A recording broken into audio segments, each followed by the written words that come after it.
नमस्ते दोस्तों, आज हम सीखेंगे त्रिभुज की रचना करना। यदि त्रिभुज की तीनों भुजाएं दे रखी हैं तो किस तरीके से त्रिभुज की रचना की जाती है प्रकार और पटरी की सहायता से। तो मान लीजिए यहाँ पर हमें ये तीन भुजाएं दे रखी हैं कि 4.5 सेंटीमीटर, 2.8 सेंटीमीटर और 3.6 सेंटीमीटर। इसमें यहाँ पर ये देखिए कि इसमें हमें भुजाओं के नाम नहीं दे रखे हैं। तो यहाँ पर क्या रहता है कि आपकी इच्छा होती है कि आप कोई सी भी भुजा कितनी भी माप की मान सकते हैं जो दे रखी हैं। तीनों में से कोई सी भी भुजा कहीं भी आप रख सकते हैं। तो यहाँ पर हमने एक खाका तैयार किया है। जब भी आप किसी भी चीज़ की रचना करते हैं तो सबसे पहले उसका एक रफ खाका तैयार कर लेना चाहिए। रफ खाका तैयार करने का बेसिक मोटिव ये रहता है कि इससे हमें रचना करने में आसानी रहती है, हम भूलते नहीं हैं। उस खाके को देखकर हमें याद आ जाता है या हमें ध्यान रहता है कि अब हमें क्या स्टेप फॉलो करना है। तो यहाँ पर मैंने जैसे दे रखी थी भुजाएं उसी सीक्वेंस में मैंने त्रिभुज के आधार को 4.5 सेंटीमीटर माना है और इस वाली भुजा को 3.6 सेंटीमीटर और इस वाली भुजा को 2.8 सेंटीमीटर। आप इनको किसी भी तरीके से अपने हिसाब से मान सकते हैं। जो मेन हमारा मोटिव है वो है ये सीखना कि किस तरीके से त्रिभुज की रचना की जाती है, फिर चाहे भुजाओं की माप कितनी भी क्यों ना दे रखी हो। तो चलिए शुरू करते हैं। तो सबसे पहले हमने ये रफ खाका बना लिया। इसी रफ खाके की सहायता से हमने ये त्रिभुज बनाया है। चलिए देखते हैं कि ये त्रिभुज बनाया कैसे गया है। तो यहाँ आप देख रहे हैं कि ये आधार है, ए बी भुजा इस त्रिभुज का आधार है जिसकी माप है 4.5 सेंटीमीटर। तो सबसे पहले त्रिभुज में उसका आधार ही बनाया जाता है। जैसे घर में सबसे पहले नींव ही डाली जाती है, इसी तरीके से त्रिभुज में जो उसका आधार होता है वही सबसे पहले बनाया जाता है। तो यहाँ आधार दे रखा है हमें 4.5 सेंटीमीटर। तो हम सबसे पहले 4.5 सेंटीमीटर का एक रेखाखंड खींचेंगे। तो ये हमने एक रेखाखंड खींचा 4.5 सेंटीमीटर का।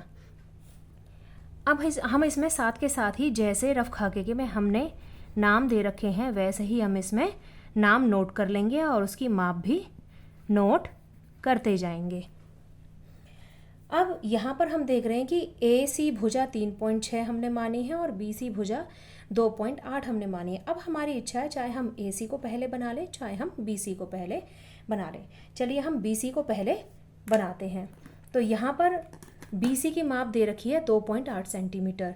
तो इसके लिए हम अपने प्रकार में इस दूरी को भरेंगे। तो इस दूरी को बहुत ध्यान से भरना होगा। दूरी है हमारी 2.8 सेंटीमीटर। तो यहाँ देखिए ये 2.8 सेंटीमीटर एग्जैक्ट ये फिल हो रखी है। तो इसमें अब हमारा काम होगा, क्योंकि बी से ये भुजा जा रही है, बी सी भुजा जा रही है, तो बिंदु बी से ही हम इस दूरी को भरकर यहाँ पर हम लगाएंगे एक सुंदर सा चाप। ये हमने चाप लगा दिया।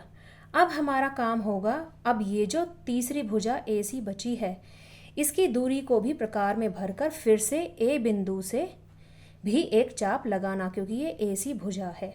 तो ए बिंदु से ही ये चाप लगाया जाएगा। चलिए चाप के लिए इसमें ये दूरी भरते हैं 3.6 सेंटीमीटर।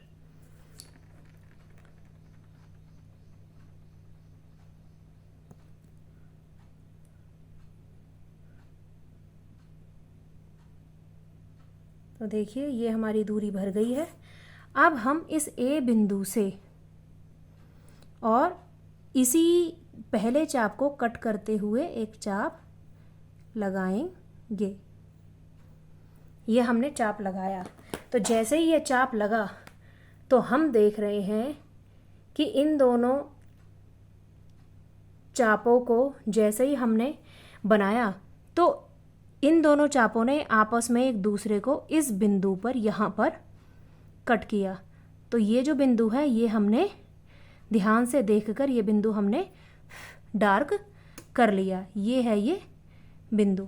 इस बिंदु को हमने डार्क कर लिया और इस बिंदु का नाम हमने जैसे खाके में दे रखा था वैसे ही हमने यहाँ पर सी रख लिया कि इस बिंदु का नाम है सी। अब हमारा काम है कि ये जो हमें बिंदु सी मिला है, इस बिंदु सी से बिंदु बी को और बिंदु ए को मिलाना, और जैसे ही हम इनको मिलाएंगे तो हमारा त्रिभुज बनकर तैयार हो जाएगा। बिंदु बी को हमने बिंदु सी से मिला लिया, और ऐसे ही बिंदु ए को भी हमने इस बिंदु सी से बहुत ध्यान से देखते हुए मिला लिया। इस काम को बहुत ध्यान से करना है कि लाइनें कहीं अलग ना जाए, बिंदु से ही बिंदु मिले। तो आप देख रहे हैं इस बिंदु से यही बिंदु ही मिला है और दूसरे बिंदु से दूसरा बिंदु ही मिला है, देखिए ध्यान से। तो इस तरीके से सुंदर तरीके से हमें चाप लगाने हैं और बिंदुओं को बहुत ध्यान से डार्क करना है। जहाँ दोनों चाप एक दूसरे को काटते हैं उस बिंदु को बहुत ध्यान से लगाना है, और फिर जैसे ही वो बिंदु पता चल जाता है तो बाकी बिंदुओं को उस बिंदु से मिला देना है। तो इस तरीके से ये हमारा त्रिभुज बनकर तैयार हो गया।